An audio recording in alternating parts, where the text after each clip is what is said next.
eu vou contar a história da nossa fantástica família. Como nós podemos ver, somos uma família enorme. Agora, tem avô, tio, sobrinho e filhos.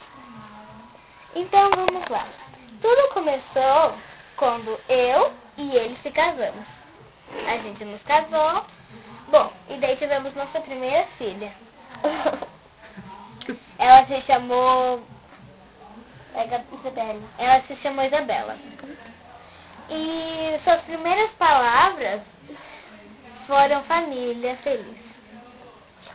Bom, depois a gente teve outra filha, Mariane. Oi! Quem tá pensando na minha cara? Ela é bem louquinha. E também, quem vai colocar na minha cara? Ok, por último, assim, uma história fantástica. Nasceu mais uma. Bom, então, nasceu também mais uma, que é da minha filha. E, bom, ela... Também meu nome é Priscila.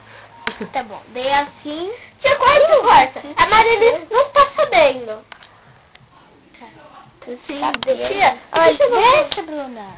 Assim, bom, ela não tinha contado que tinha uma filha. Então, ela fez um exame de sangue e passou aquela filha pra mim. Só que daí, quando a filha nasceu de mim, foi pra ela de volta.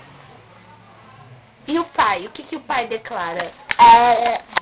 Marido da mulher.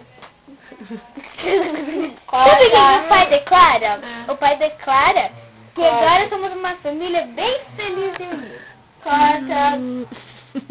Quem corta? Olha, eu não gostei que a Maria ficou fazendo graça. A gente tava falando sobre a família. E eu falei, corta o quê? Tá, Bruna, deixa. Tia, depois filma de novo.